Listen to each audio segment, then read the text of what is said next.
കോഴവീരന്മാർ അധികാരത്തിൽ നിന്ന് പുറത്തു പോകുന്നതുവരെ സമരവുമായി മുന്നോട്ടു പോകുമെന്ന് പ്രതിപക്ഷ നേതാവ് വി.എസ്. അച്യുതാനന്ദൻ. മുഖ്യമന്ത്രിയുടെ രാജി ആവശ്യപ്പെട്ട് ഇടതുമുന്നണി നടത്തിയ മാർച്ച് ഉദ്ഘാടനം ചെയ്യുകയായിരുന്നു വി.എസ്. രാവിലെ 9 മണിയോടെ നയപ്രഖ്യാപനം ബഹിഷ്കരിച്ച് പുറത്തിറങ്ങിയ പ്രതിപക്ഷം സാധാരണ രീതിയിലുള്ള സമരരീതി മാറ്റി യുദ്ധസ്മാരകത്തിന് സമീപത്തെ റോഡിൽ കുത്തിയിരുന്ന് പ്രതിഷേധിച്ചു. പ്രതിപക്ഷ നേതാവടക്കം LDF-ലെ മുഴുവൻ MLA-മാരും സമരത്തിൽ പങ്കെടുത്തു. 11:15 മുഖ്യമന്ത്രിയുടെ രാജി ആവശ്യപ്പെട്ടുള്ള ഇടതുമുന്നണിയുടെ മാർച്ച് ആരംഭിച്ചു. കോഴപ്പണം കൈപ്പറ്റിയവർക്ക് അധികാരത്തിൽ തുടരാൻ അർഹതയില്ലെന്നും കോഴവീരന്മാർ അധികാരത്തിൽ നിന്ന് പുറത്തു പോകുന്നതുവരെ സമരം തുടരുമെന്നും പ്രതിപക്ഷ നേതാവ് വി.എസ്. അച്യുതാനന്ദൻ മുന്നറിയിപ്പ് നൽകി.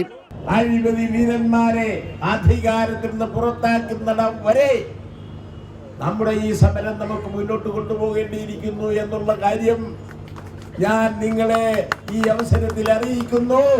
മുഖ്യമന്ത്രിയും ആര്യാടനും ഉൾപ്പെടെ അഴിമതി ആരോപണ വിധേയരായ മുഴുവൻ മന്ത്രിമാരും രാജിവെച്ചില്ലെങ്കിൽ നിയമസഭാ തെരഞ്ഞെടുപ്പിൽ ജനങ്ങൾ തിരിച്ചടി നൽകുമെന്ന് CPIM സംസ്ഥാന സെക്രട്ടറി കോടിയേരി ബാലകൃഷ്ണൻ പറഞ്ഞു.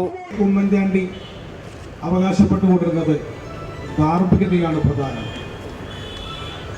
ഇപ്പോൾ അദ്ദേഹം അത് മാറ്റി ധാർമ്മികത പ്രധാനമല്ല, എൻ്റെ മനസാക്ഷിയാണ് എനിക്ക് കൂറുകയെന്ന് പ്രഖ്യാപിച്ചു കഴിഞ്ഞിരിക്കുക.